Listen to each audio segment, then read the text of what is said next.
It's Lawrence D. Adams, and we're live today. This is when spirituality and the game combines. And if you don't get it, it's your own fault. And you cannot be over in the place of denial over here. This is what we're talking about today. We're talking today about manifestation in the game. And I got some things I want to share with you. Oh, I went to the wrong place. I want to share with you about manifestation in the game. It is going to be powerful today. So get yourself together, get your clamp down your wigs, get your earpiece, whatever you got to do. If you're on break, get that smoothie, get that salad, get it together. Today we're talking about manifesting in the game. Are you writing? Is it an autobiography or is it a biography? Autobiography or is it a biography? This whole thing of manifesting in the game encompass so much territory and who we are as individuals, and most of all, when it comes to the game, who we are as individuals and who we are in the game. So today we're going to talk about that. Yesterday was completely off the chain Richter scales. It was amazing. It was life changing, life altering. It was what it needed to be. Today we're going to talk about manifesting in the game. Now, let me say something because I want to make sure I'm clear on manifestation in the game. When we talk about game over here, I want you to think about it. We're talking about strategies. Point A to point B to point Z. It's about getting strategies. So if you think about it, we're talking about manifesting in the game. Think about it. We're talking about manifesting in the game. I want you to really think about this. And we say that everyone is you pushed out. What we're doing in effect for over a year plus is changing your perception on what it means, what the word game means. I've been pushing this narrative of changing the perception of what game is, and not something manipulative, but something that we all use as a tool to advance who we are and those around us. What's going on? The ship will sail. So today, I want you to understand when I say game, I want you to really understand it is not, we're not talking, I want you to shift your perception of what that means.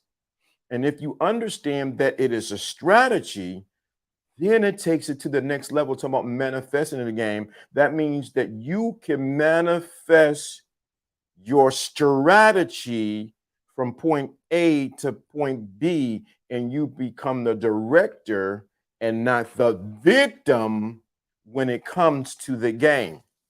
Because whether you like it or not, whether you agree with it or not, everyone from the mother to your mother to the politicians in office play the game.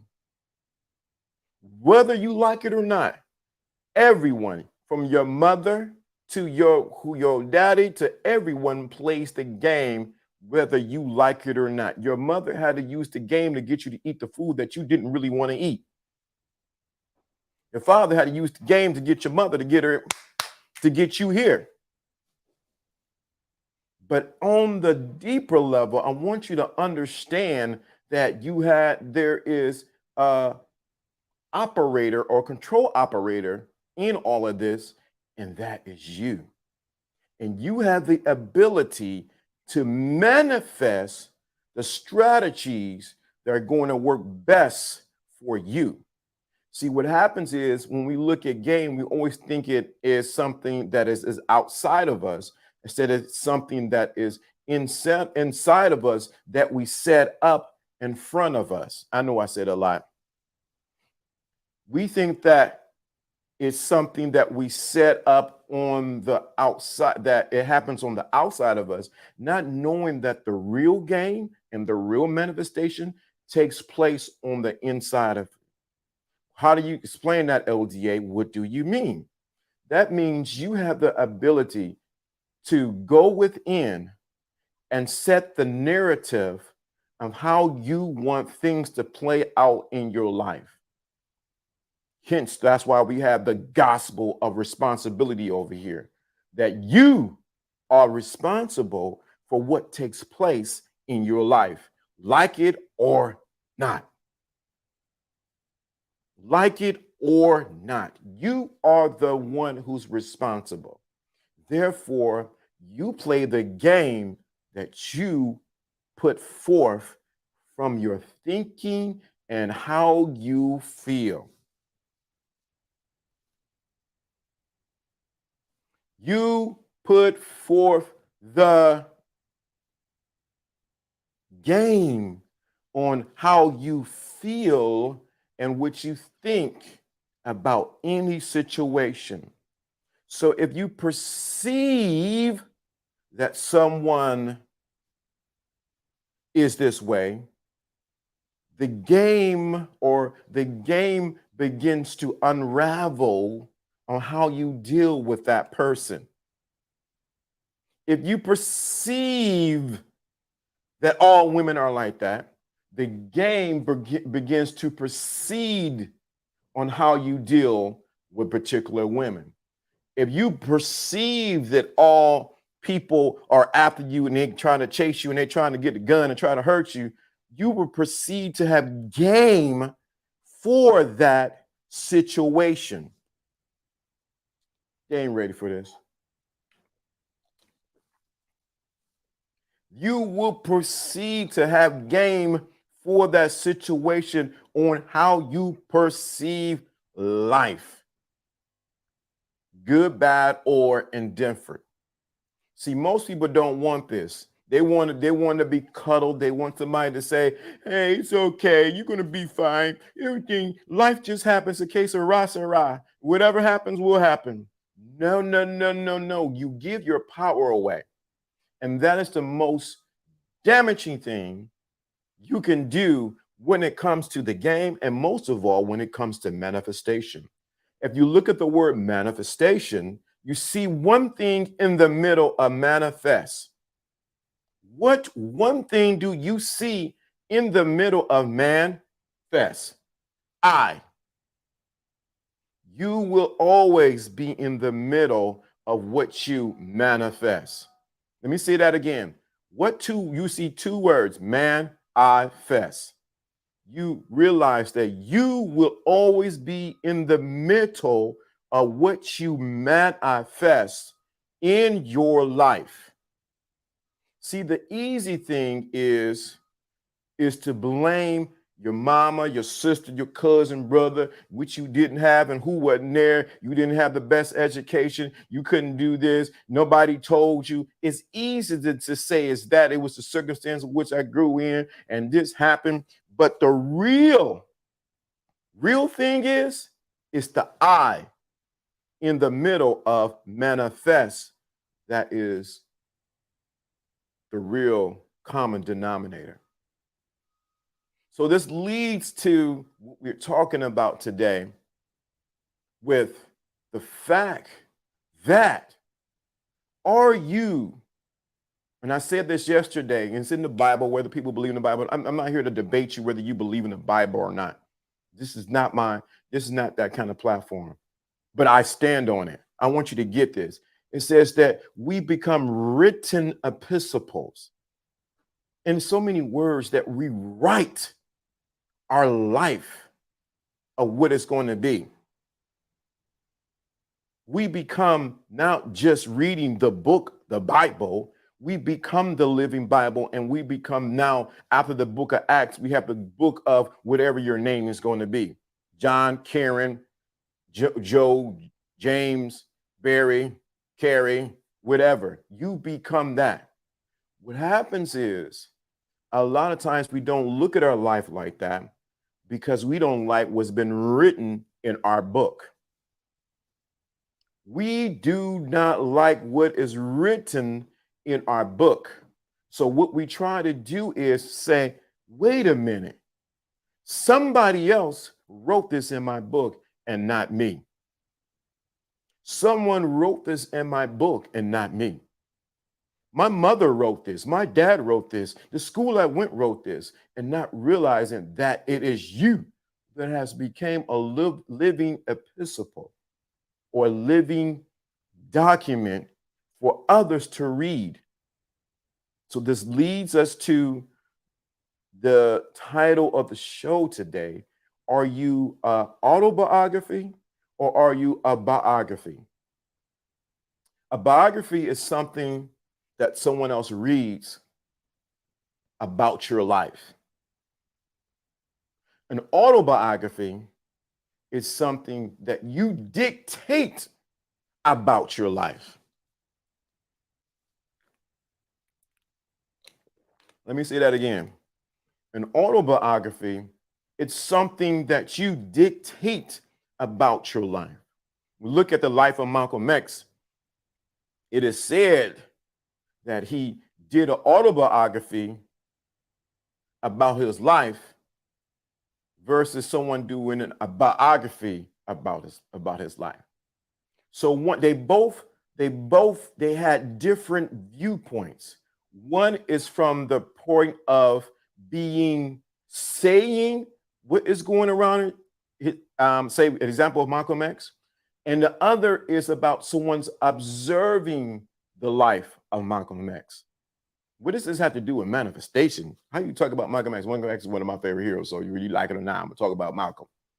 So let me get that. So when he commissioned Alex Haley to do the autobiography of him, he dictated the note of what he observed, what was going around him, and what took place in his life. The autobiography is from the outside, someone else giving their observation of what took place, say, of Malcolm X in his life. And as you see, there's been discrepancies even with the biographies of Malcolm X, and now there's a little shakiness about even his autobiography. Did he really write that? Was it really edited down to what his preciseness? But I want you to get this because I really want you to understand this in manifestation. Where are you standing in your life? Are you the observer as your life goes on in manifestation in the game? Or are you giving an autobiography? That means you have all rights reserved unto you of how your life is dictated.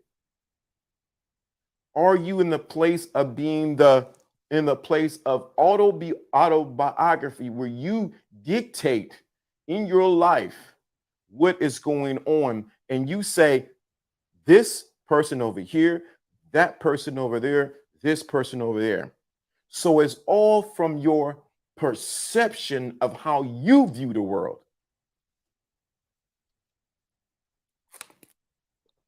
It's all from your perception on how you view the world, the autobiography of you.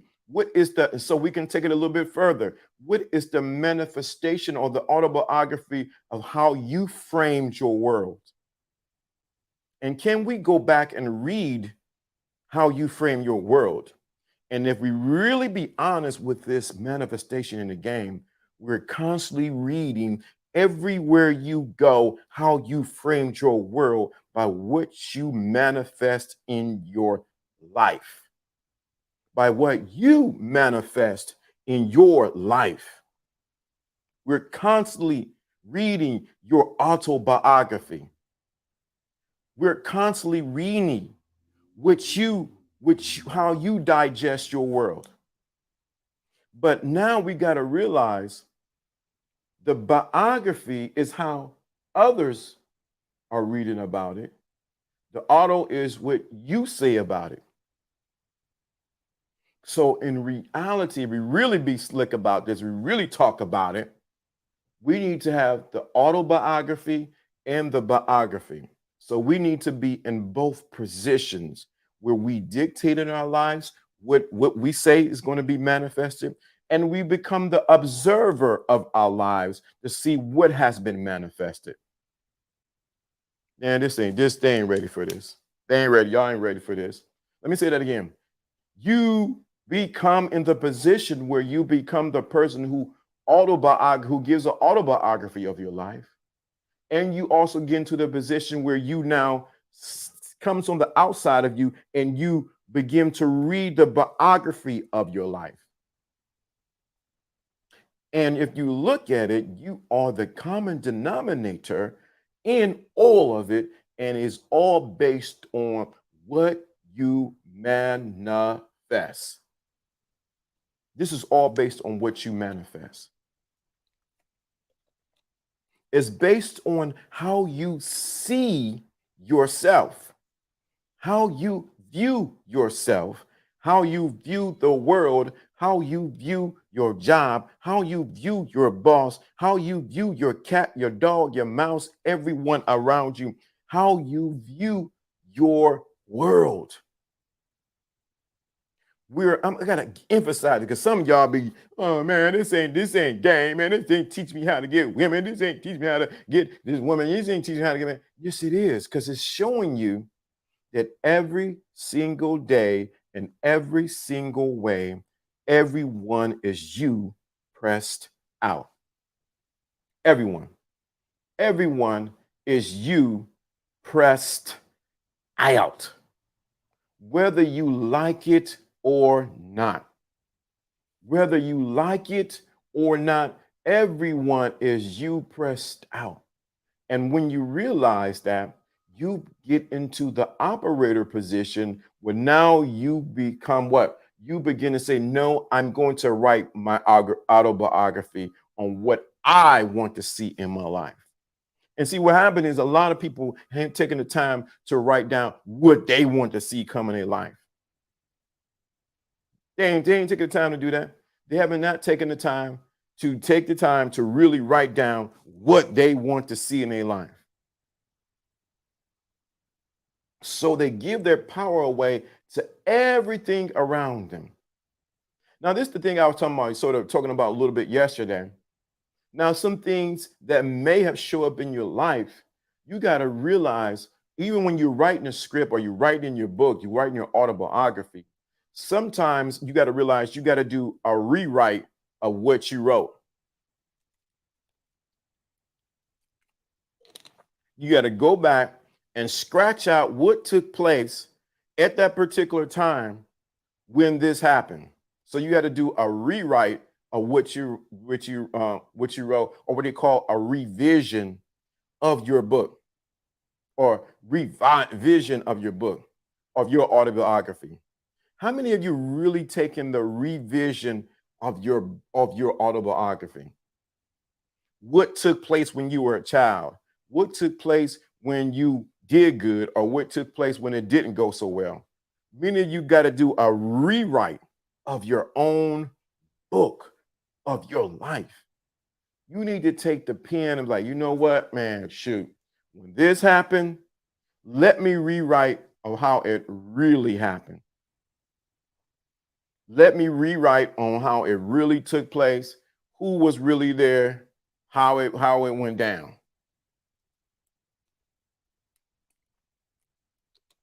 That's what we got to do. You got to go like, you know what, this, you know what? I don't like that part of the story. Let me do a rewrite. Let me go in and take the pen and say, you know what? Let me scratch that out, rewrite the story on how it needed to be really perceived. So give an example, LDA. I'm glad you asked.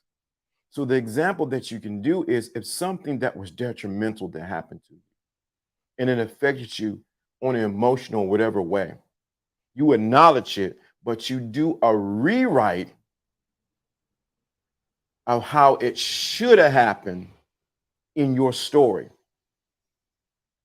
See, it's your autobiography. So you do a rewrite of how it should have happened in your life. You do a rewrite on how it should have happened in your life instead of how it has played out. And what happens is when you do a rewrite, pay attention. When you do a rewrite of your story, guess what takes place? It changes the rest of your story. Not sure what's going on, but yeah, it changes the rest of your story.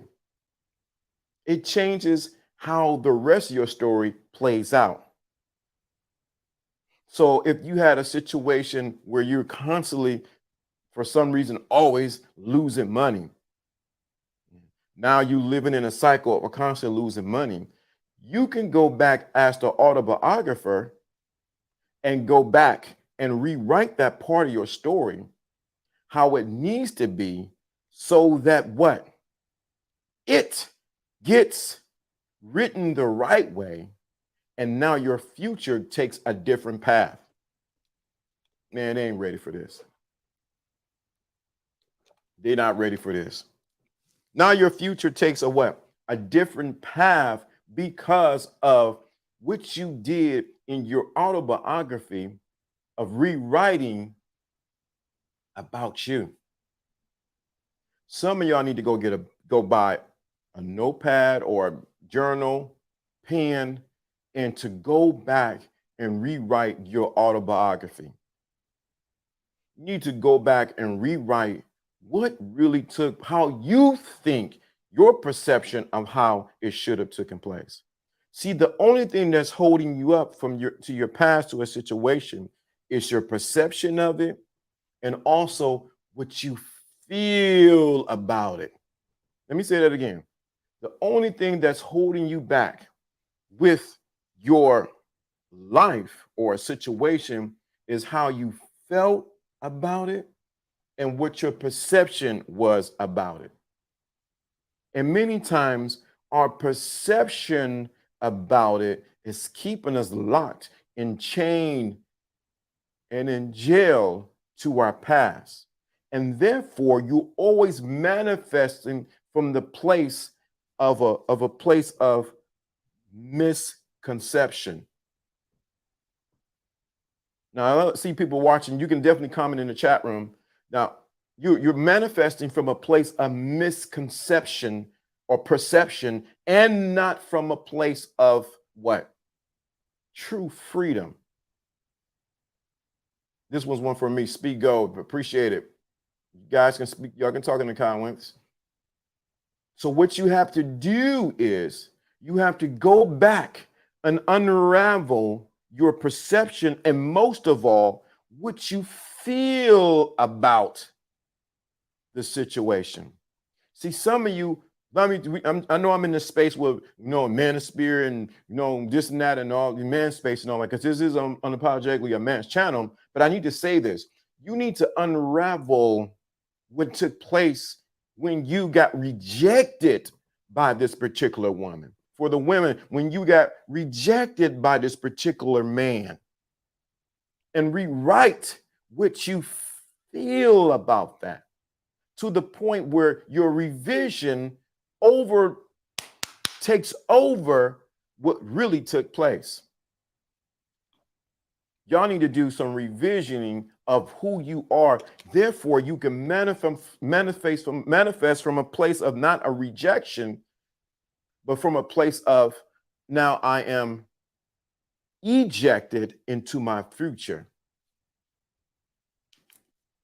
So I want you to get this. This is manifesting in the game on a different level, at different vibration. Why? Because when you do this, you realize you and only you have the rights to dictate how your story will be told. And when you realize that you and only you have the right to dictate what happens in your story, you realize that the power was never taken away from you, but the power was given to you to manifest how you want your story to be played out. How you want your story to be really played out. Therefore, you get out of the story of painting the picture and manifesting from a place of blame into a place of what? Empowerment. See, it's easy to write the story. No, they did this to me. They took my socks. They took my cookies. No, they didn't do me good. I didn't have chunky soup when I was little. And the ice cream that I had was leftover ice cream that was freezer burned. And you begin to rewrite your story so that you can manifest your glory.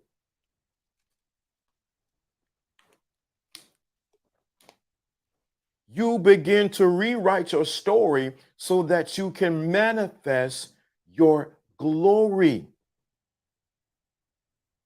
Let me say that again for those in the back of the room. I see you back there.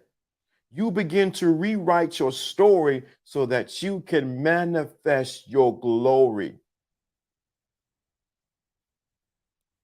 Meaning you are not manifest your glory because your story needs to be rewritten and perceived another way, not by everyone else, the biographers, but by you, the autobiographer. By you, the autobiographer. Why? It puts you back in the freaking driver's seat. It puts you where? Back in the freaking driver's seat. See, let me tell you something. Let me keep it 1000% 100. And this is the part I think a lot of people miss up when it comes to manifestation. They are not honest with themselves and who they are. So they stay in the place of denial. They stay in the place of complete denial of where they are in their lives. So they try to write a script that don't match up who they are. Break it down, LDA, because I know they might have went. What I'm saying is this. You're trying to write a script or autobiography from a place that don't match you. It ain't you. We see that on these YouTube streets with these YouTube listeners, YouTubians and Instagramians, and I all these people. I'm this kind of person, and I want a man who can do this and who can do that because but baby girl, as I'm reading your biography, it don't match. There's something that don't match up. You ain't what you say you want to manifest. You ain't. And the same thing with these guys. Oh, I want a woman. She got to submit to me because I'm the alpha king. I am this, and I am the man. I am this. I am this. You can't stop me. I am. Wait a minute, bro. You want a woman to do all that, cook, clean, and wash dishes? But wait a minute.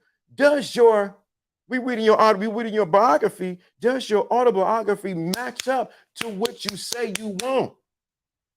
See, most people, and they don't want to say this, why their manifestation don't work, is because they got inflated stories about themselves that ain't true, and therefore it never manifests in their future. Let me say that again. A lot of people got inflated stories, ego-driven stories. I'm all this. I'm the boss chick. And I know I'm the boss chick. Ain't no man. But your story about you keep playing around in your mind, your autobiographical story that you have, doesn't match up for what you say you want in your life. It don't match up. Oh, I'm the dog, man. You can't tell me you about that. But your story don't match up when you living in the basement of your mother's house. How you the alpha, you can doing this and no one's following you. This message is not linking with me. Then you got to go. So if it doesn't match up, then guess what? There should be some congruency in what you say you are, because you're going to constantly manifest who you are. There must be some congruency in who you say you are and what you say you want. This is what get people jacked up and why manifestation doesn't work for them in the game, because they have not looked in the mirror. They have not looked in the mirror and say, who am I? Go back and Yoda, go back and listen. You got to go listen to the replay because I broke down already what I said of what game was. See, I want to make sure I emphasize this. When I'm talking about game, I ain't talking about what everybody talking about what game. We talk about here on the thinking class, we talk about game in the fact of strategy. So everybody can have their own definition and their perception of what game is. But over here in the thinking class, the narrative that we project here is game and strategy. Not everything else you heard over there. We have our own definition for over plus years. So this is what we're talking about here. I'm not talking about no dating coach. I ain't talking about none of that. That's all distractions from what I'm talking about. Because if you listen and go back, you understand you're talking about outside entities instead of the entity, which is you on the inside.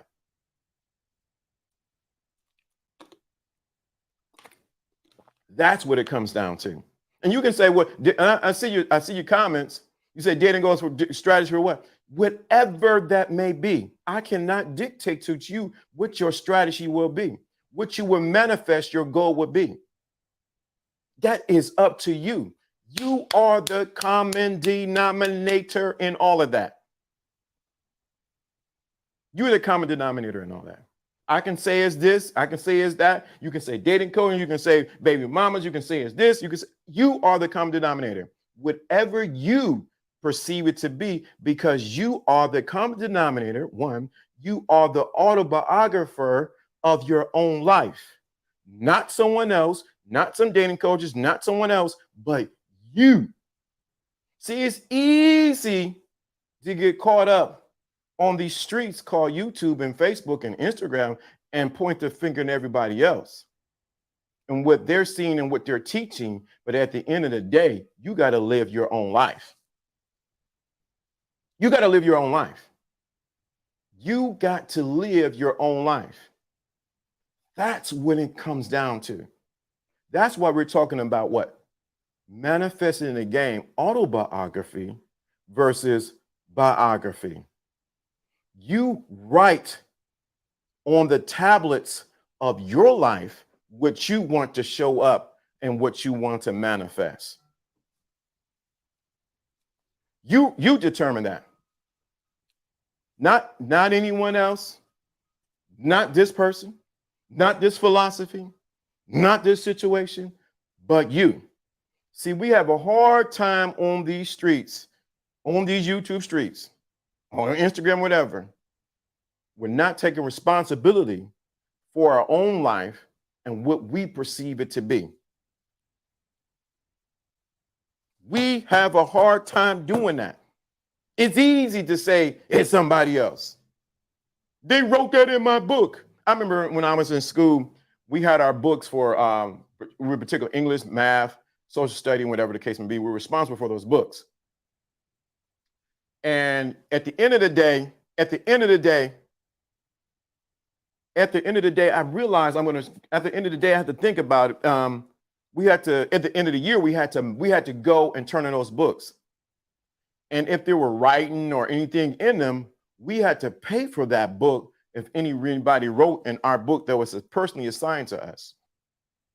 We had to become responsible for what took place in that book and what happened. It's the same thing with our life. We can say all we want and saying, hey, it's this person, it's that person, it's this dating coach, is this coach, is this person dating this. We can say all that. But you are responsible for what took place inside of your book when you got to turn it in.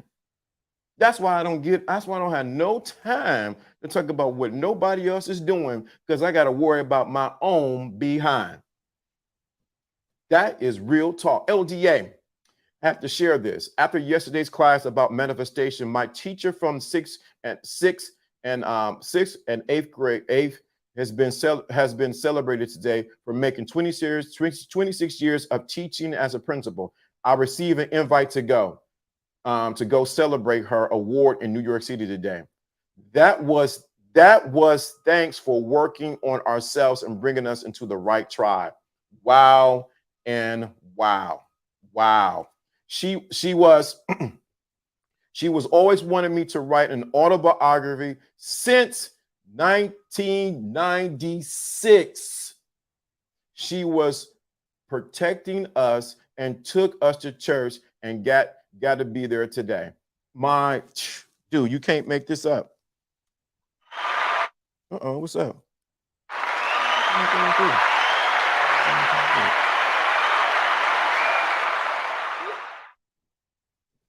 There we go. There we go. Let me walk out. What's going on? She always wanted, let me say this. Let me tell you something. I'm gonna get you, I'm gonna say something. She always wanted me to write an autobiography since what? Since 1996. She always protected us and took us to church and got to be there today. You go. Now, this is the thing. What's going on, the editor? This is the thing. She hangs with Cory Booker and Michelle Obama. I'm not worthy. No, I know what you're saying when you're saying you're not worthy. You, of course, you are worthy. But this is the thing. If your teacher, which is really, if we really play this out correctly, if your teacher who is really you, yes, you are worthy. If your teacher who is really you was trying to get you to write your future and how you perceive it to be. Let me say this. In 1996, whether you sixth grade, whatever the case may be, your teacher was trying to get you to tap into your ability to script, pay attention, your autobiography of how you see yourself 20 to 30 years in the future.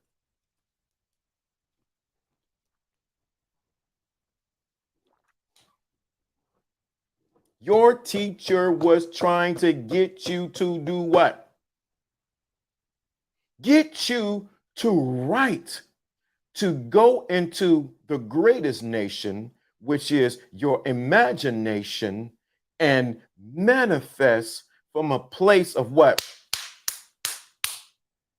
Of greatness, or from a place of where you really came from, all of us came from, of glory. Let me say that. Wow, yeah, that's it, man. That's it. She wanted you to see like she's seen as a biographer, observing your life and seeing you match, going through the process of sixth and eighth, seventh grade, whatever. Hey, I see something in him, but I need him to write it out, script, autobiography about his life. What happened if we really begin to write an autobiography really intensely about the life that we desire? We begin to manifest from a place of not of fear, limitation, scarcity, but from a place of abundance, limitless. We begin to script or write our autobiography on how we perceive ourselves now and in our future self. Now, let me say something that's going to be sort of,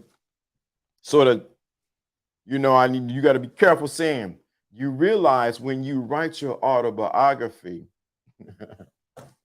you collapse time. Time becomes non-essential. Why? Because you tap into the godness of who you are. You tap into the what? The godness of who you are, the God of who you are. You become the living epistle. You become now the book of Fierce Soul. You begin to say, like we said yesterday, in the beginning was Fierce Soul, and Fierce Soul was. He separated the light from the darkness and the darkness from the light and the firmament from the firmament, and he began to create. He seen that Adam in him was alone, and he took and put him to sleep and pulled Eve out.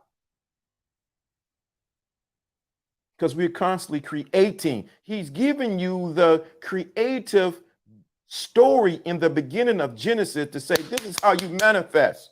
This is how you write your autobiography. This is how you do this. This ain't your favorite Sunday school teacher thing. This ain't it.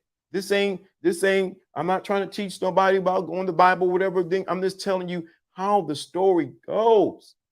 The principles are right there.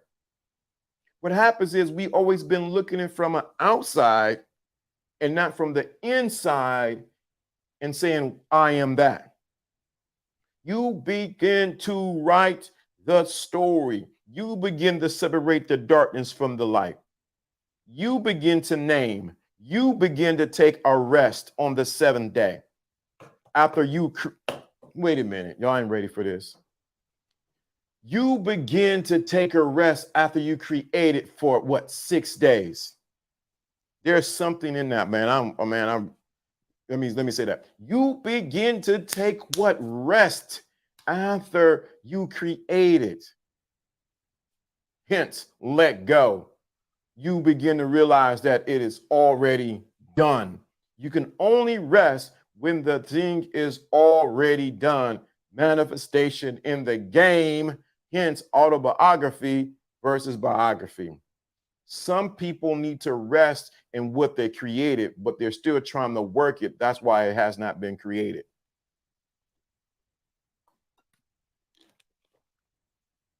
Some people are trying to create something that's not there, or trying to create something and have not taken the rest from it because it's already created. It is already done. You don't have to force it.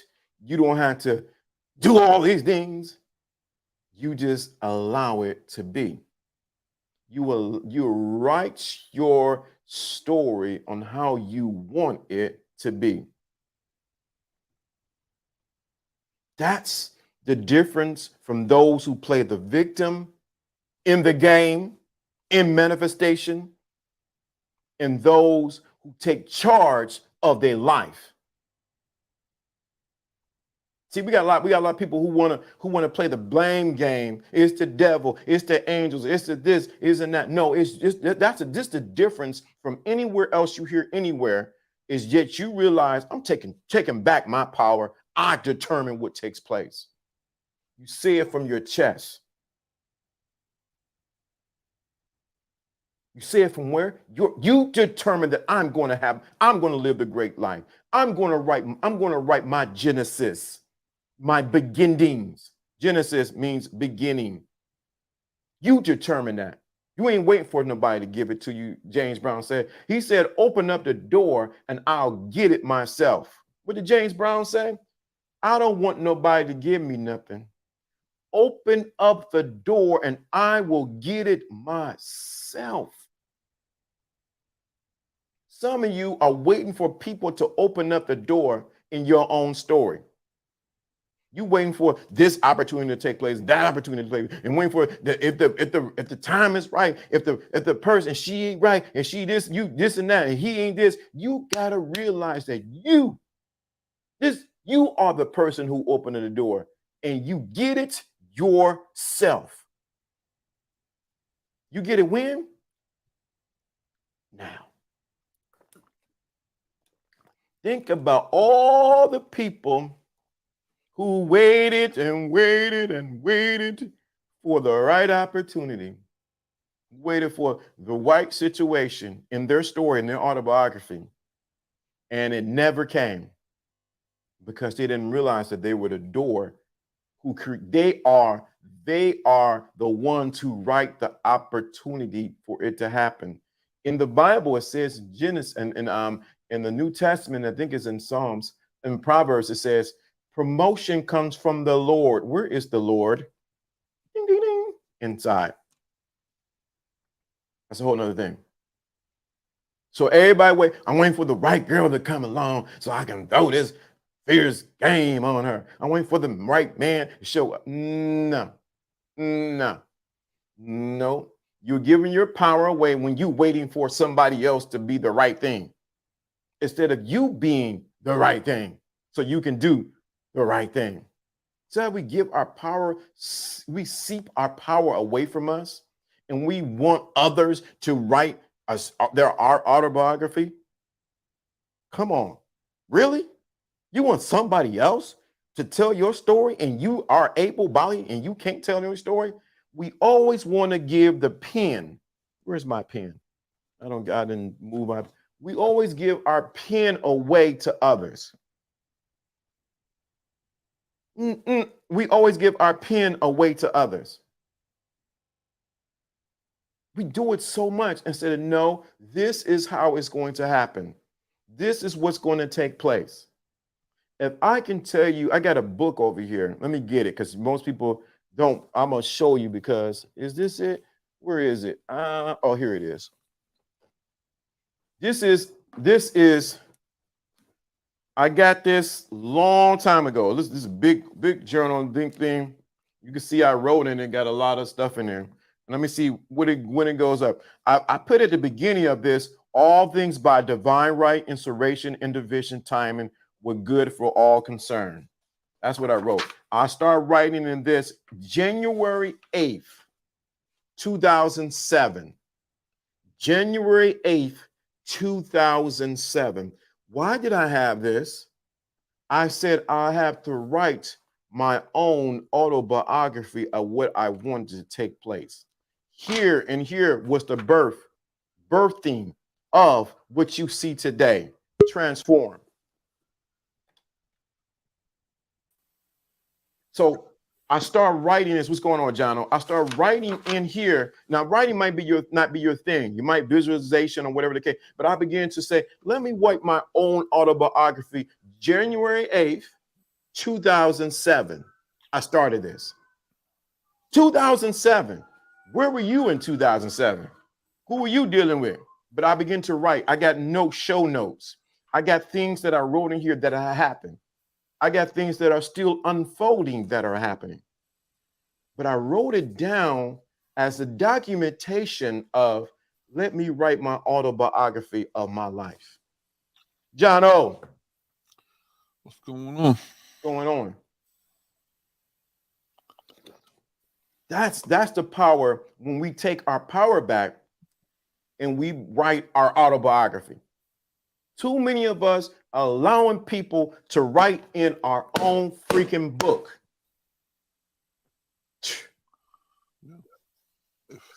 If you don't know how to write your story, someone else is going to write it for you. And they would gladly try to do it. You want to hear how they do it? I'll give you some examples. A lot of people don't think. See, you think we speak facetiously, but guess what? Experion tries to write your story. Right? Who? Experion, the credit companies. Okay, your school tried to write your story by making the transcript with your information on it. Your mom tried to write your story because she talked about you your whole childhood until you started writing your own story. Not saying it was wrong or right, but guess what? Parents exaggerate about what we're capable of doing until we start proving it ourselves. Right? Mm-hmm. Your job. Anybody taking attendance, they're writing your story. The DMV. Writing you a story.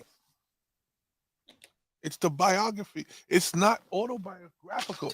It's what they perceive you to be. Come on. You need to have your own story so that you can make sure it's written correctly. Dude, man. You ever go down to, get finance for something and all of a sudden they got a whole story written on you didn't even know about. What? I did what? Yeah, your dad there said this and this and that. But this is the Jono. There can be a biography written about you, but your autobiography can trump. It's supposed to. Your biography. There are people that hire biographical writers so they can take the narrative that they know they can communicate on and make a story about you. Now that's called a authorized biography. When you have somebody write your narrative for you, that's an authorized biography. Now, that one seems like it has one of the best mixtures because you gave permission and now you're actually speaking your story and they're going to now put it in a written form that is acceptable by most. You may have autobiographical capabilities, but you may not have the skill level to get it to, prize winning level or award winning book level. Right. So, but some people don't even have a story. Oh, Some people don't even have a story. no, they don't. So they don't even know that it's supposed to be written. And by the time they start thinking about what their story is, somebody already wrote it. That right there, that what they would say in the church, that'll preach right there. Sometimes the first story that's ever been written about them is their obituary. Oh, you came with the gloves off, man. What? Sometimes the first time the story is ever written is when it's already over. Mm, Your obituary. wow. Now, when are you going to take control Come on. of how your story is written? All you got to do is decide that the narrative needs to be written today. Mm. And then the new trajectory is now installed. That's a good. I never thought about that. About the obituary. That right there. That's a hard reality check right there. It's true. When it's over, what will they say about your life? What did you really manifest, or did you just say play the blame game? It's true. I saw somebody earlier trying to question, what is this about? The fact that you asked the question means that you need answers. Because we could tell the layman and we could tell the more experienced people in the thinking class, if you're begging me for the answers, then you don't feel responsible for any of the ones you have to come up with. I know. Oh, wait. You realize because this is hence why it's called the what? Thinking I have class. no problems. I have no problems with crave. You could crave the answer. Even in the Masons, they tell you that you should crave. Right. But the problem that we have with crave means, do I look like Google? Am I supposed to have all the answers? Probably not. No. It's about what resonates with you. Correct. And if it don't vibe with you, which I could see that clearly was one of the comments made, you already made a declaration of your participation level. Right. You think about it. If it did not vibe with you, the message didn't link. That should have been your clue. I need to exit stage left. Yeah, it's no harm, no foul. Yeah. It is what it is. There's plenty of room. Yeah. But at the same time, you got to question yourself. Why am I asking so many questions? Okay. The one that takes you down, the one question you should have is, do I connect with this? And when you connect with it, the answers flow a little easier because it's supposed to be in your wheelhouse. It's supposed to be in your congruency, in your perimeter. If somebody started planting roses in front of your house, you look at the rest of your curb appeal and you say, oh, this don't really work with me. This don't even work with my situation here. You say, why are you planting those in front of my house? It's free. Well, still, it don't really vibe with what I'm doing.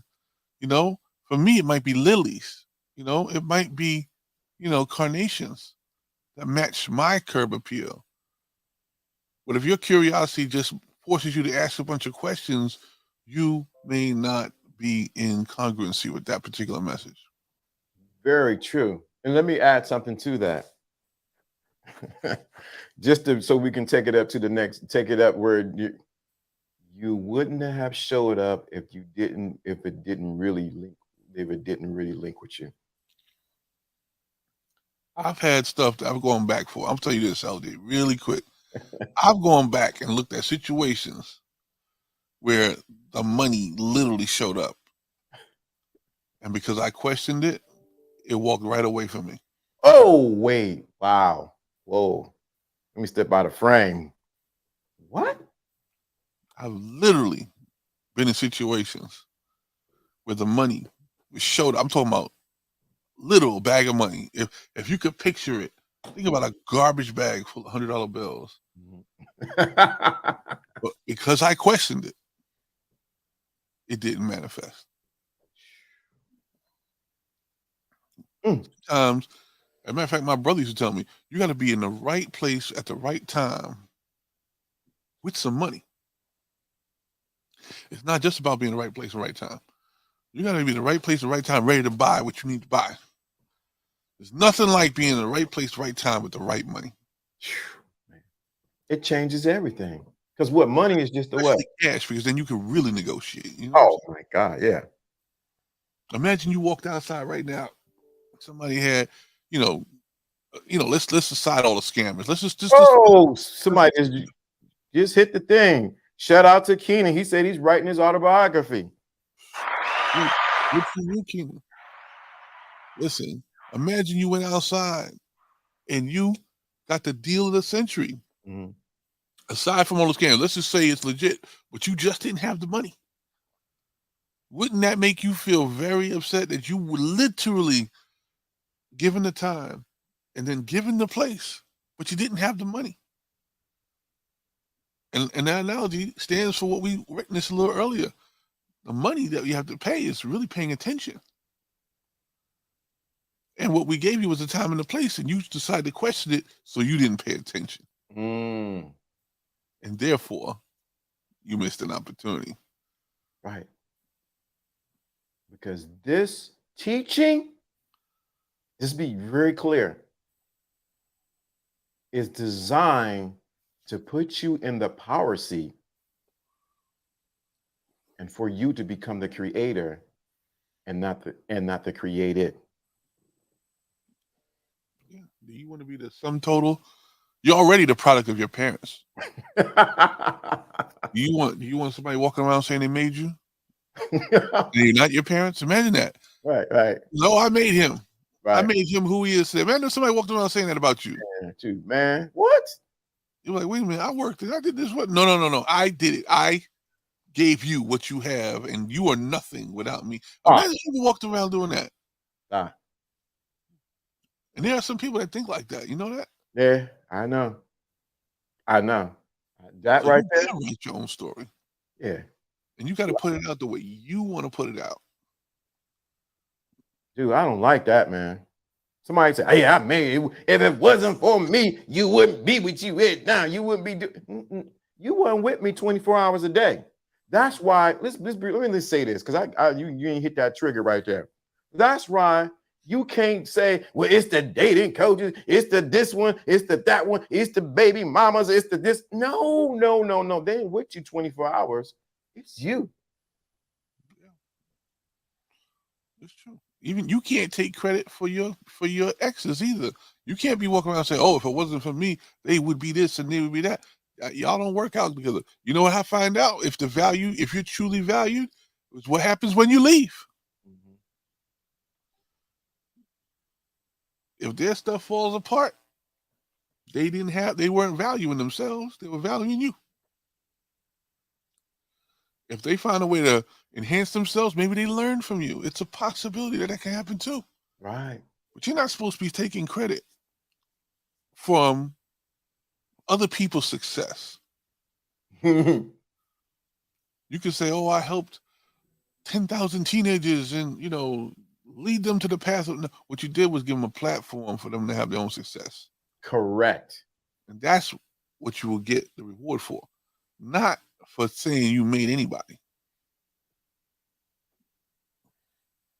Giving people the opportunity for success is far greater value than saying I did this and you wouldn't be nothing without me.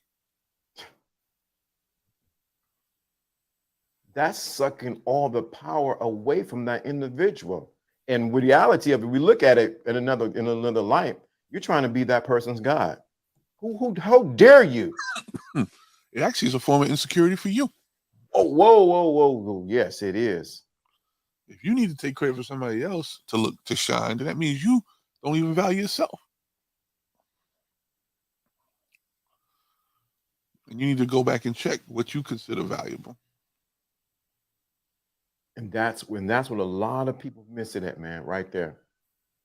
They are insecure in their own self because if someone else shines, they feel that their light's going to be not shining just as bright.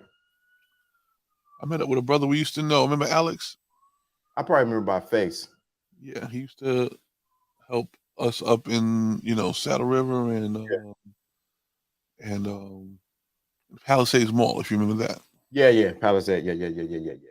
So he was talking with another friend of mine that I met in another area. They happened to come out to the place I'm working at night, and they just always saying great things about, oh, John did this and John did that. I said, listen, man, let me tell you something.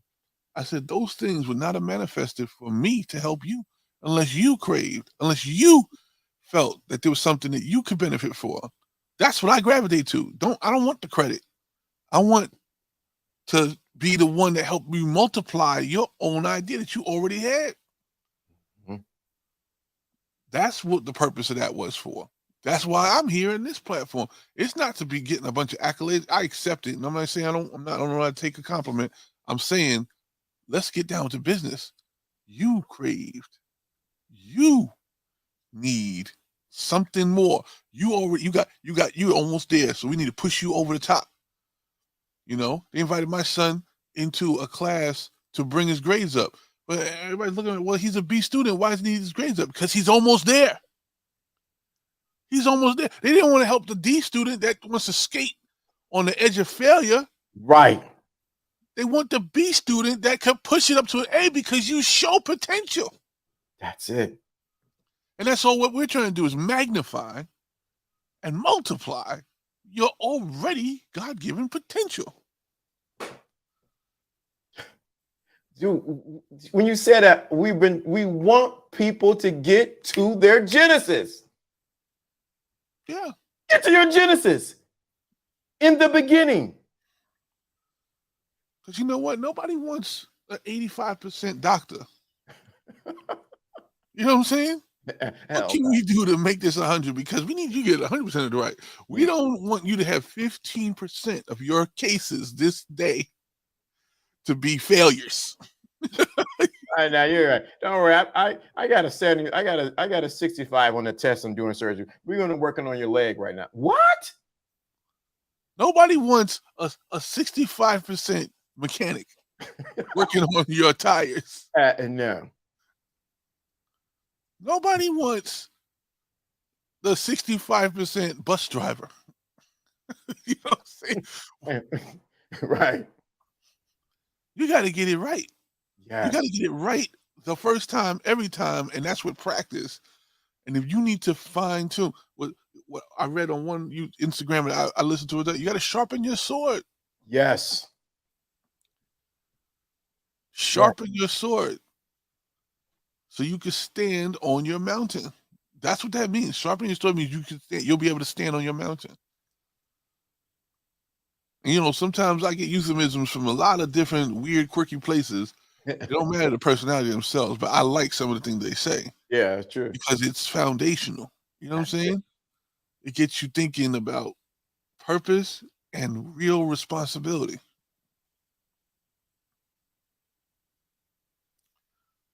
Your screen does. That's important right there. Because when you take responsibility, the I in there begins to manifest all that he or she is. When you start saying you and you and you and you, you're literally taking away your own power and putting it in the hands of someone else to justify the response you're about to hear. You're not even taking responsibility for the conversation. Nope. And where's the progress at that point? That's why you think about it, Jono. Do you hear us on here complaining about women and female nature? I already know what my power is. Come on, don't think I don't have no conflict. I know what my power is. I better fix me first.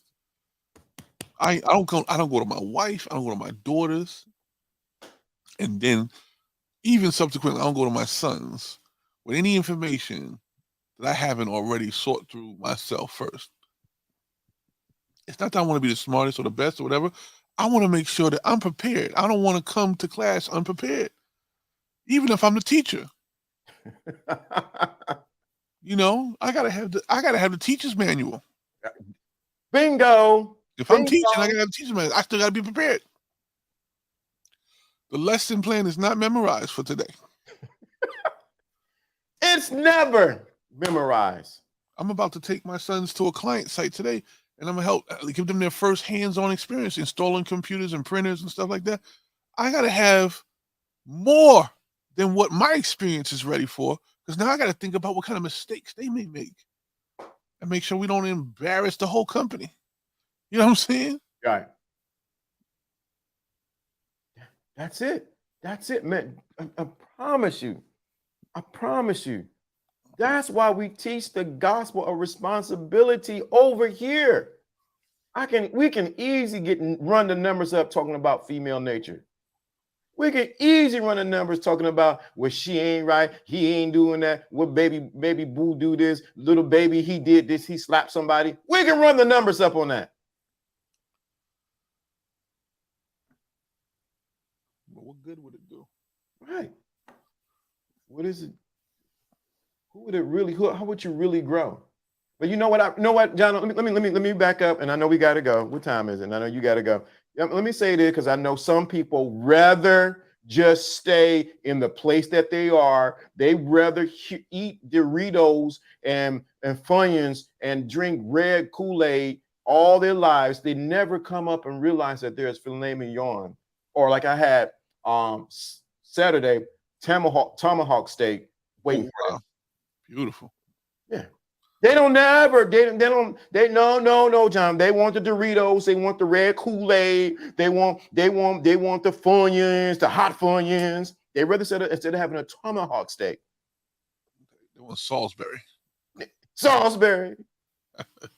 Ooh, this is the goodest stuff. And I like Salisbury steak, to be honest with you. I do like it. But at the same time, it's a difference when you eat tomahawk steak. I still got a piece of it in my refrigerator right now.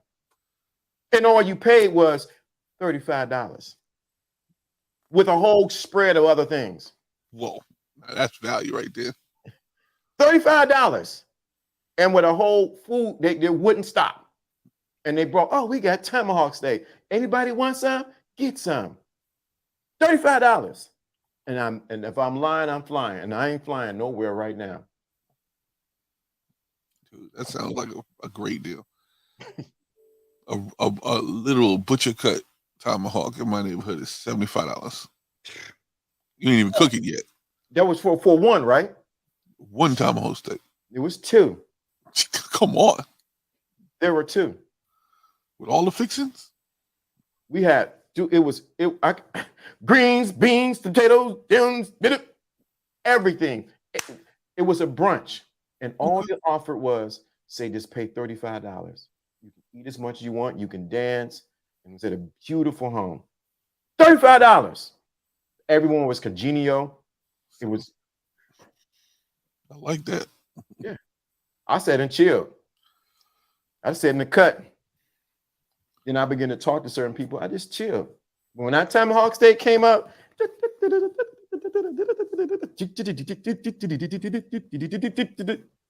they start cutting it. I like a little kid. Can I have some, please? Can I have some, please? Thank you. $35. But think about it.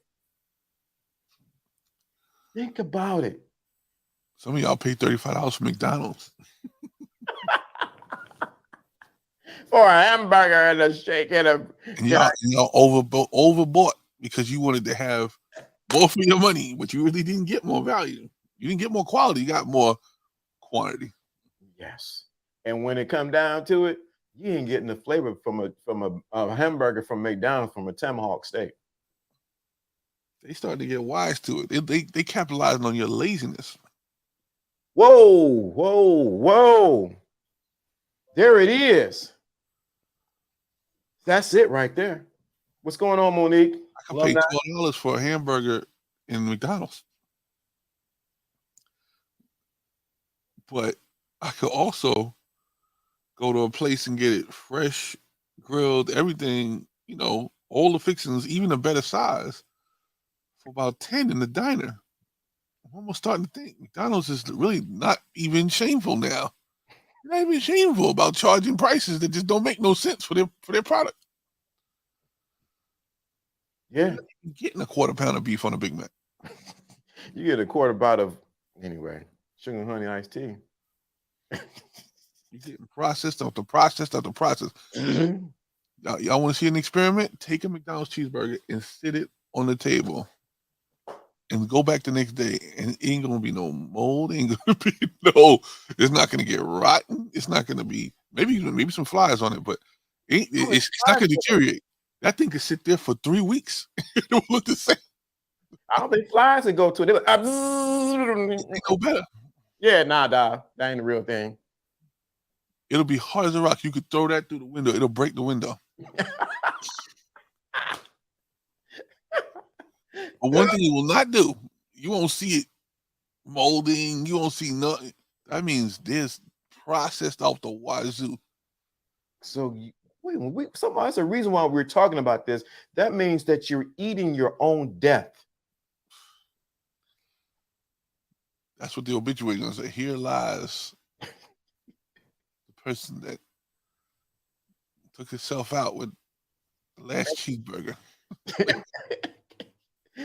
They ate their own death. We joking, but we're very serious. Shout out to I seen a video by Coach Greg Adams. I seen something he did talking about living a certain lifestyle. I can't remember what he was particularly saying, but he goes and gets the butcher's cut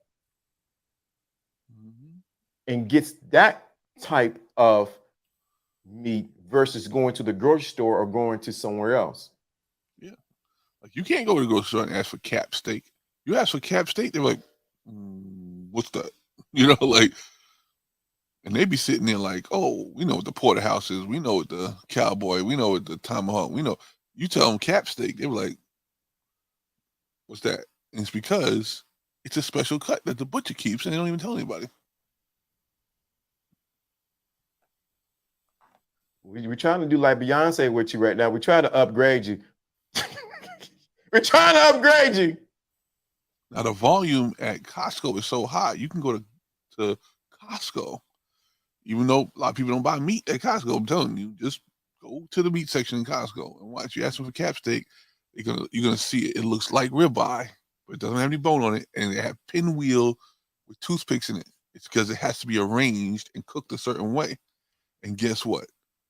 If you eat that steak, it'll change your life. A lot of people don't even know about it. You got me on it. I'm learning. I ain't gonna front.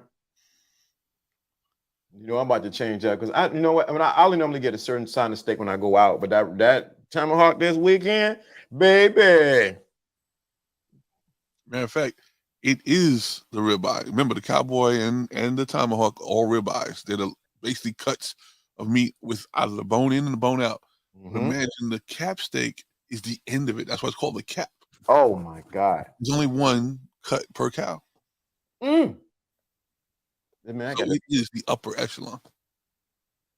It's like the fillet. The fillet is a certain part on the end of the porterhouse. You could either make porterhouse steaks and the fillet will be on it, or the fillet can be by itself, but you cut it thick because really the medium rarity of it makes it more valuable. But, that's all. It's only if you're in the know. But no. We're talking about dating coaches. Even some steak that you eat raw, called tartare. Yep, that is true. But don't do that with no skirt steak. You're gonna feel it another way. You're gonna mess yourself up. You're gonna be thinking something's a delicacy, and you're gonna end up in the hospital. And you will be the delicacy. It's gonna cost you a lot. You know why? Because it's gonna cost you a hospital bill. Yeah, you will pay. Either way, you will pay. But this is needful that this is talked about, because we're implanting you a different lifestyle, a different way of looking at life. Some of y'all just been on McDonald's mentality and not realize that there's different cuts of meat or different cuts of lifestyle that you have been exposed to, and therefore is never written in your story. Thanks for your soul for the donation. Appreciate that.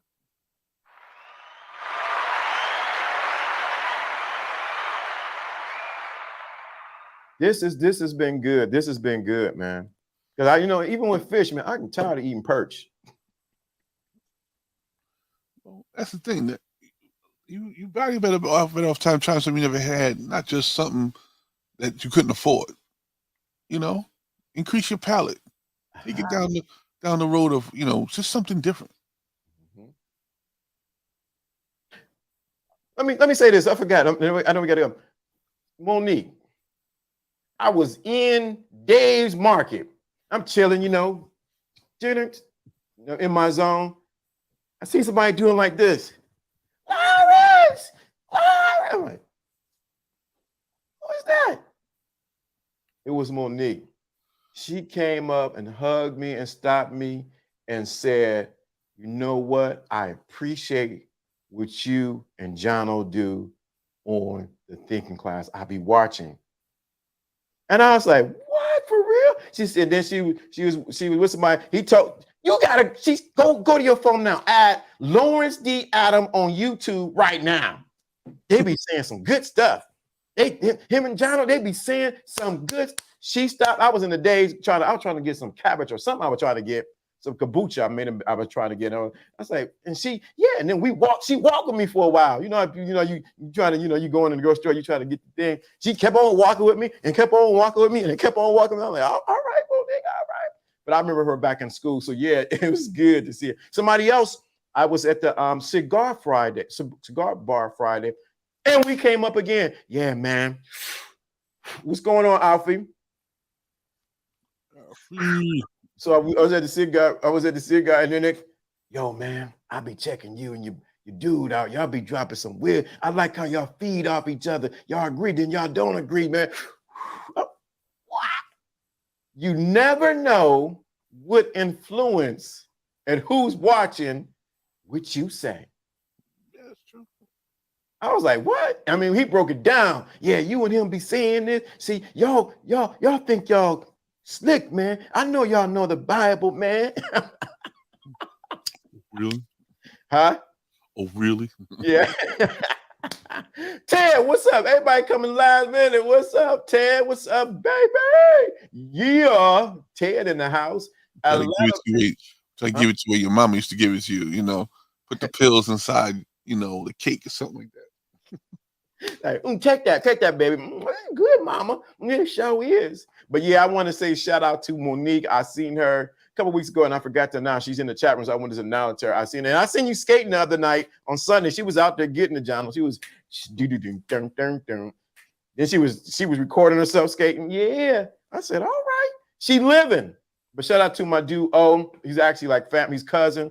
Shout out to him. He said, yeah, I be watching you and your boy John. Y'all be getting in, man. Y'all be dropping some knowledge. I got to do the same thing. I went, man. We just know what I'm going to tell you what we did. And I need to say this. All we did was say yes. It's true. That's all we did is say yes.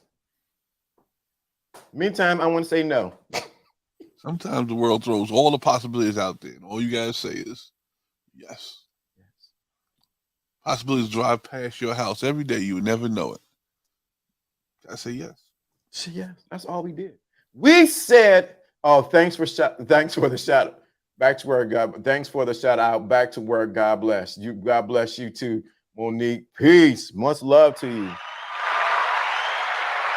telling you. See, and sometimes I know sometimes I'm thinking like, man, ain't nobody here. I'm looking at the numbers, ain't nobody watching. Baby, please. The impact of the words that we say, because we want you to write your autobiography, it's beyond what I can think or even John can think. For people to even come back and share. Absolutely. That being said, man, catch us tomorrow. Women's Wednesday tomorrow. Uh-oh. We ain't even talking to the lady. I'm gonna say something to the ladies about Women's Wednesday, about manifesting. Are you manifesting out of your fears? Or are you manifesting out of and are you manifesting out of your tears? There's so much to say to the ladies. Hey, ladies, get funky. Got anything else, Jono? Yep, I'm good. We out of here. Let me get the music together. Boom. Uncle Allen, see you in the clouds. Love you. Gotta shout out Uncle Allen.